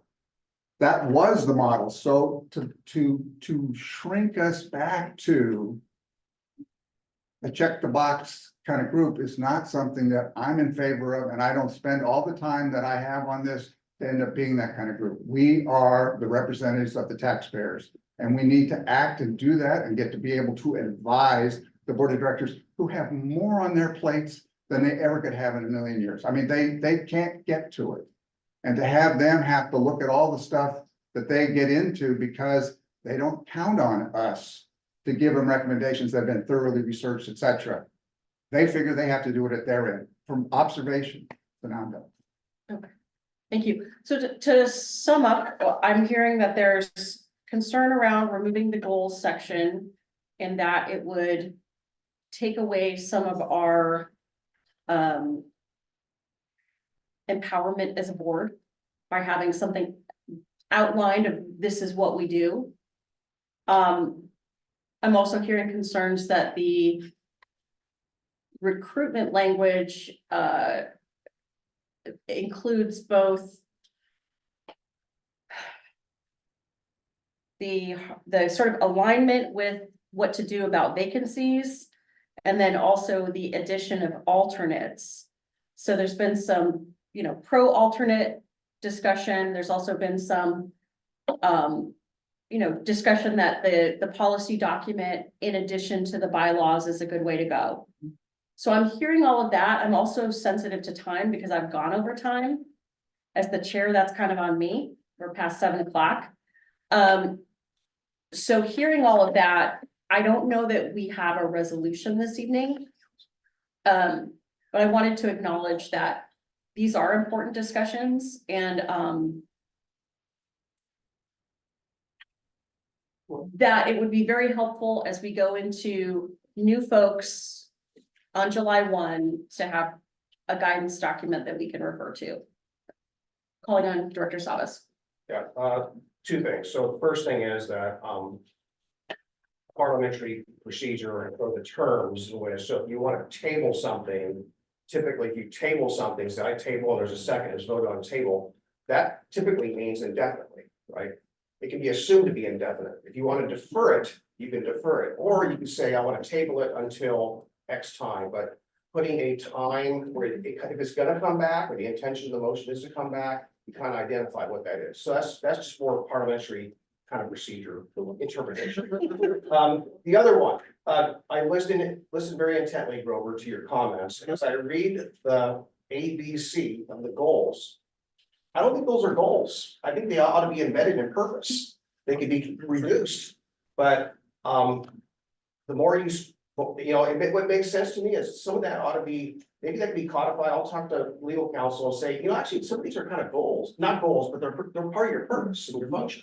So I agree with that piece. I just don't necessarily agree that goals ought to be part of the bylaws. So I'll make that distinction. I think this wasn't crafted very well, frankly, in my opinion. No, I don't know. You were part of it. Oh, yeah. The title of goals, I don't think is what it should be. I concur. And then I've lost the thread. Is it Anita and then Grover? I was gonna withdraw my motion and also ask, is anybody interested in being on subcommittee to chew this thing up? To wrestle with this, to have fun exploring. Point of clarification. Because one of the things the commissioner said was the part about that if it is tabled, it is indefinitely. But I remember that the Hoodland finance thing was tabled. Okay, so that was meant to be indefinitely. It was just tabled until somebody re-raises it, correct? If it's vague, it's not clear. And so it can be assumed. Correct. So again, things have been tabled with no time. Right, like I cadence was using a assigned to it, specific but that doesn't example. mean it can't come back. Exactly, There's no law that says it can't come back. right. I always thought it table meant we're setting it aside for now and it could be brought up at another time. It's not violated, it's not out of here, you never can do it. I'm sorry, I'm speaking out of turn, but I was a point of clarification I wanted, because tabling it does not, in fact, mean that it's gone. It just means we're not gonna address it now. That's what it does mean. Yeah, it's just, it's semantics, Mhm. defer might be the best word. Okay, so you were in the middle of Well, I withdrawing. was or- wondering if there's Okay. anybody who wanted to be on a subcommittee. I actually, I would. you would, okay. Anybody else? Yes? You had your It's a flag up, comment. Grover. I'm sorry. Continue. I'm gonna go to Dominic next. I just wanted to clarify, these suggestions were made, I was in the meeting with the chair and vice chair in there, along with legal counsel, so it wasn't myself or legal counsel or Cindy that made these, we had some leadership from the DAC in that meeting also, so. Grover? Sure. So, I do believe the bylaws belong to us. They don't belong to a subset of us unless they come back to us and have been thought through and talked through, and I appreciate what you did, and I really do agree about the part about the alternates. I think it's critical. I tried to get alternates in this original one. I got voted down by people who aren't sitting here right now, but they thought that was a bad idea. And yet I brought the example from our library board, because I'm on the library board, also another district. And we put it right in there that you actually people can run for or be accepted as alternate.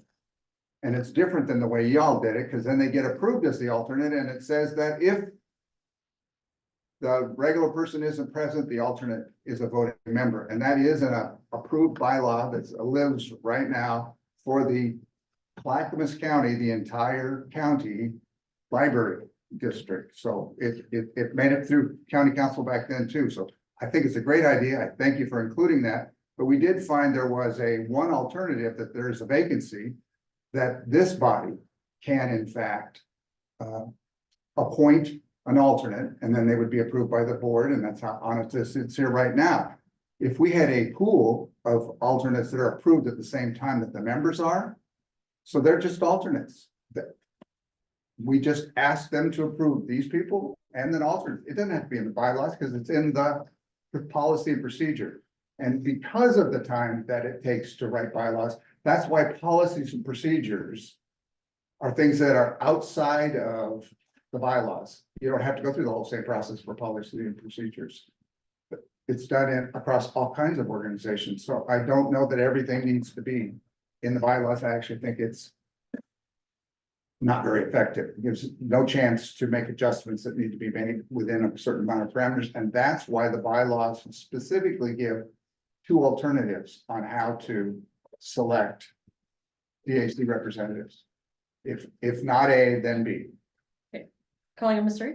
I urge us to, I think the only lawyer in the room, take her advice and steer away from the commissioners. No offense, they're busy.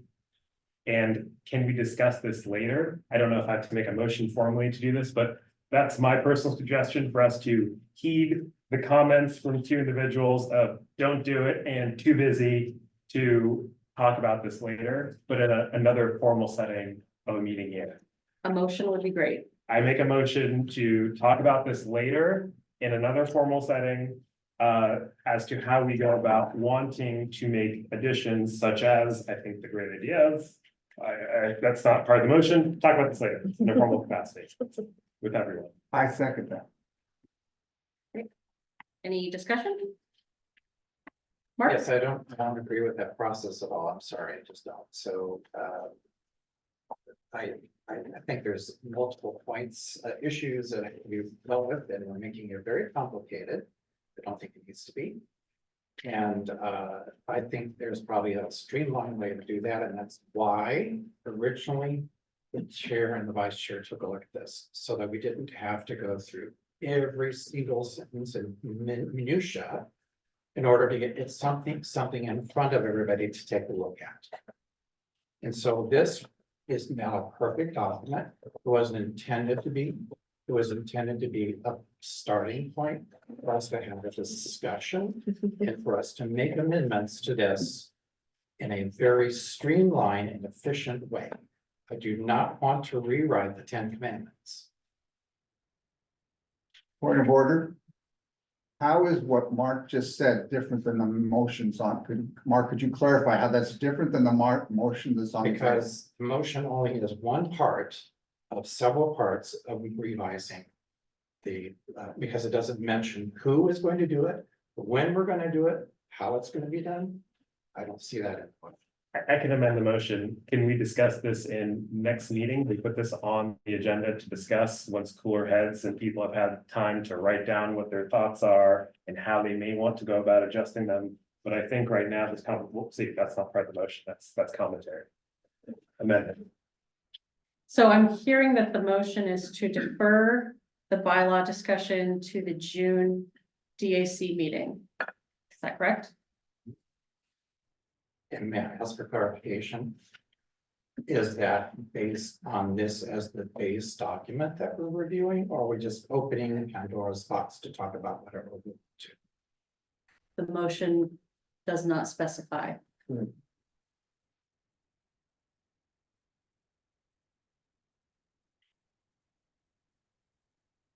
Well, I just wanted to, I appreciated, Ms. Siri pointing me as the lawyer in the room, but I'm not the lawyer in the room for this purpose. So I just wanted to say that, my point was just that piecemealing it is, doesn't seem very sensible to, it seems like it needs to all be done at once because you don't want to go to the county commissioners twice or 3 times to approve a set of changes. That was just the point I was trying to make. And I don't have a strong feeling either way on any of this, although I do understand the point that having alternates having an approval of having alternates would be useful for this upcoming selection process you're gonna go through. So I'm gonna do another summary. What I'm hearing is that there is generally support amongst our committee for the language around recruitment and alternates. That is with the idea that it works in parallel to the existing policy, which I've been corrected is not 30 pages. But there's limited support amongst our committee for removing the goals from our bylaws. So is that something we can make a decision about this evening?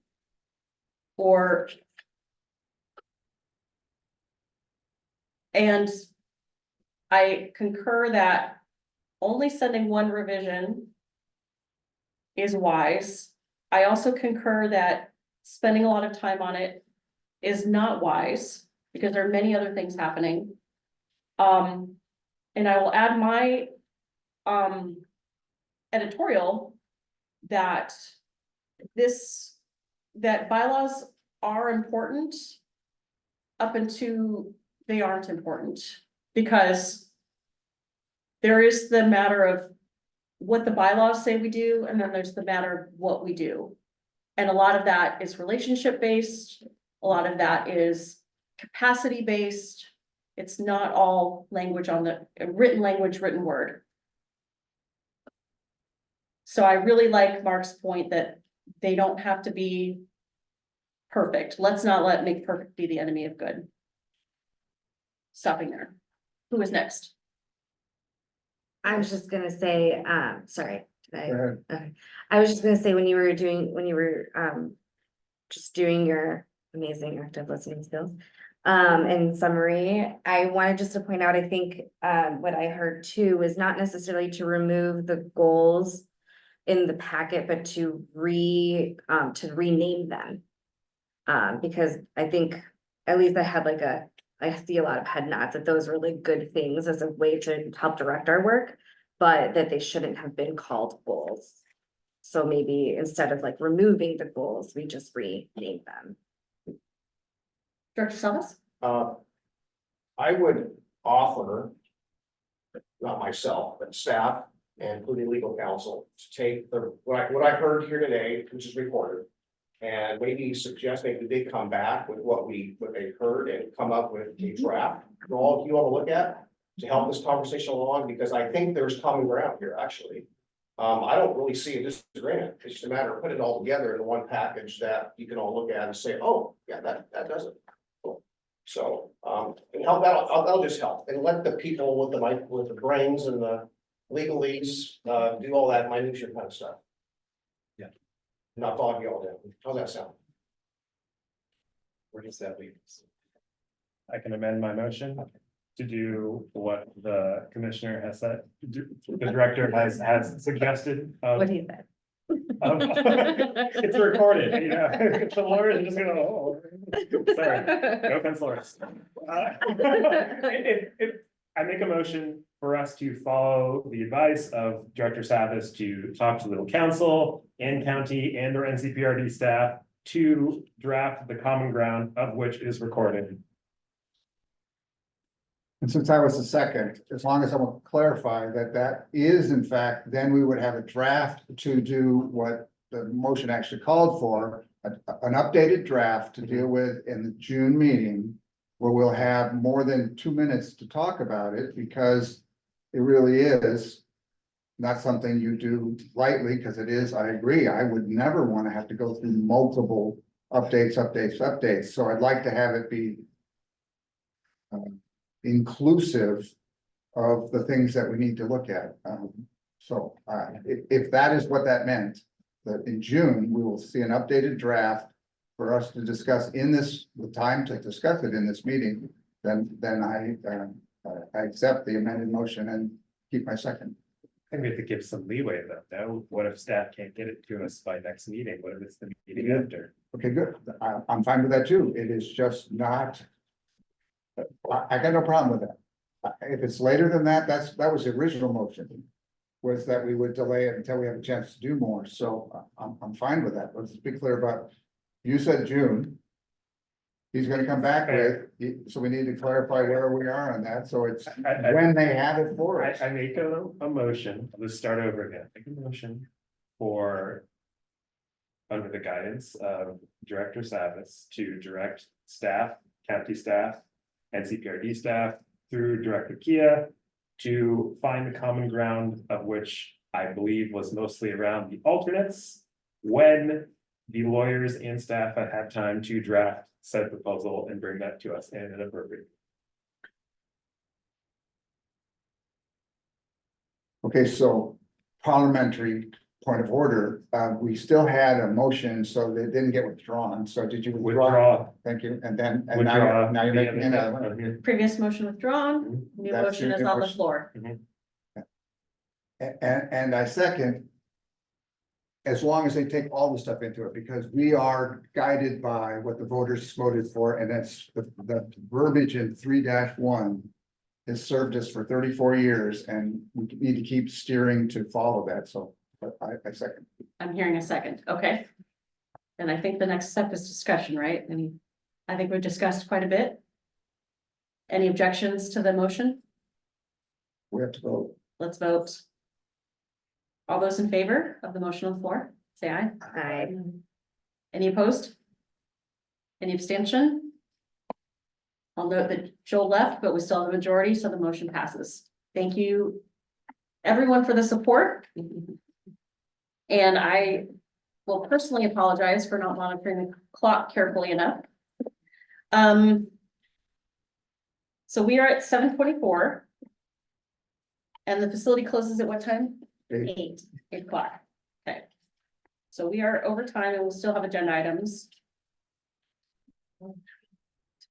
So at this point, from a procedure perspective, do I need to run through all of our agenda items to be in good order with the public meeting, or is it something where we can push some things out? Looking at Mark. Yes, me, wow. I think you can Your make co-chair. I think you can make a motion to extend the meeting. If you wanted to get it all in today. Technically, you don't need to do that because you're the chair. You can say, I'm gonna move these items, because it's prerogative of the chair. You can Okay. decide to move these items to the next meeting, and this is what we'll do tonight. Done. Okay. I'm gonna move item 3D item 4, item 5, item 6. And that we'll move that to the June meeting. Provide a few updates, just for your awareness. Yes, please, before, is it okay if, what I'd like to do is, You don't. ask for public comment? Okay, I'm seeing, I don't see anyone on Zoom and I don't see anyone in the audience. Good to see you always. Hi, Thelma. And then I'm gonna hand it over to, Director Kia. All right, thank you. I will be very brief, because I know you all would like to get out of here. So I just, I have a few topics I want to cover very quickly. First, budget. The fiscal year 24-25 proposed budget for NCPRD was released today. You all should have access to it now. It's posted on the NCPRD website. And if you have trouble accessing the website, or if you need a printed copy, let us know. And the budget committee hearing is scheduled for May 29th at 11 a.m. That's at the Public Services Building, 4th floor hearing room. You do need to check in at the front desk if you're a visitor. And there will be opportunity for public comment during that hour. It's from 11 to noon. The process will start with a brief presentation by me. There'll be Q&A with the budget committee, and then the opportunity for public comment will be held. So that's the process, but if you have any questions, just reach out to one of us. You know how to reach us, and we're all happy to answer your questions. I have some, are there any questions here before I move on budget? I have some really great news. Alex Gilbertson has been working so hard to try to find a way to address concerns about trolley trail safety and to provide some signage.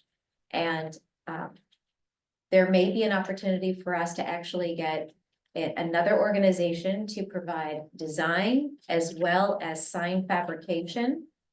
And so we're going to move really quickly, because if that's possible, we have to complete design and fabrication by June 30th of this year. We will do our very best to provide you with an opportunity to give us some feedback, but I'm just going to give you the early warning that if providing you with an opportunity for feedback means we can't do this project, then I'm going to ask for some grace and we'll try to be creative. So I just want to ask for grace, because we're just so excited. These signs will then be used regionally on all trails. And so we're going to be the first in the region to get these signs installed. And I just want to give a little shout out to Thelma for starting this train, because we now have a lot of momentum, and shout out to Alex Gilbertson for being super creative and partnering and getting something done with limited resources. I do have a question. Absolutely. There is no established, as I understand it, speed limit on the trolley trails. So is that going along with the process? We're talking actually with trail experts about kind of recommended speeds for trails. This is, this is actually a challenge on many trails, the speeds of bicycles. And now we have e-bikes and we have scooters that have motors. So, so we are going to try to provide some guidance on that. Thank you. Yeah, we should talk. Yeah, we should talk. And again, we'll try to find a way to engage you in that design process, but it'll have to be quick. So stay tuned. DAC recruitment. So the DAC recruitment event is scheduled for June 5th from 6 to 8 p.m. here at the Aquatic Park. We have an opportunity for interested participants to register on the NCPRD website. So please point people to our website. To register for To attend the event. hybrid or in person, they have to register to attend in person? Great question. Do they have to register for hybrid? They probably do have to register so we can send out the Zoom link, correct? So if they're putting their hat in the ring to be on the, considered a DAC member, there is registration required for that, so Thank you. not to attend. Yeah, not to, yes, sorry, thank you for the clarification. At the last meeting, Ally, you asked about the status of the deadline for Milwaukee Bay Park grants. We're pulling that together for you and I'll report out at the next DAC meeting on that. So I wanted to make sure I heard you and we're pulling that information together. Thank you. The Aquatic Park 30th anniversary celebration happens in June. We're having a little difficulty finding a date that works for everybody because summer is here and everybody's really busy and there are just a lot of great things to do. So stay tuned. We'll get that event information to you very soon. The recruitment for the Planning and Development Division Director position is underway. And so please share that information within your networks. It's on LinkedIn. If you're on LinkedIn, you could search it by NCPRD Planning and Development Director terms. Those are the search terms. But if you don't find it for any reason, reach out to me or to Dominic. And then lastly, I just, two things. One is I hear you all about dogs in parks that are off leash and we don't have any enforcement mechanisms. I do want to give a shout out to Kevin and his team for getting some new signage posted at the River Villa Park. That it's a park rule sign. We're just reminding folks that they can't have dogs off leash unless it's an off leash designated area. And then we have a sign about keeping your dog on a leash and picking up after your pet.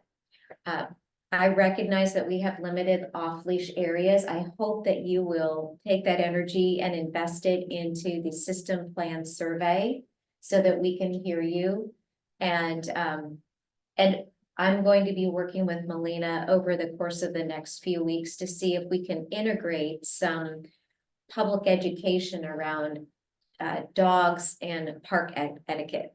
Because I think as you very aptly noted, Anita, some people, everyone thinks their dog is friendly, but some people are very afraid when they're approached by a dog off leash. And sometimes things can happen that are unpredictable. So please encourage people in the community to keep their dogs on a leash and we'll do our best to try to educate individuals and keep those emails coming because we can post signs if you feel like the message is not clear.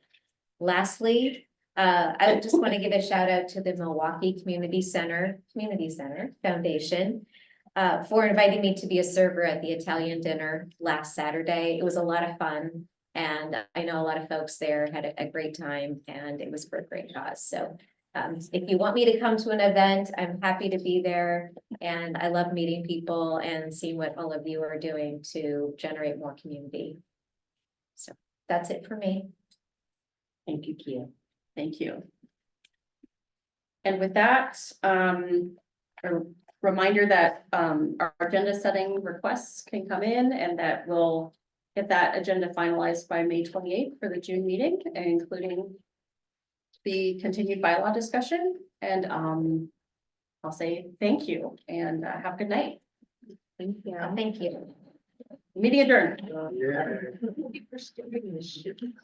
Yeah, absolutely.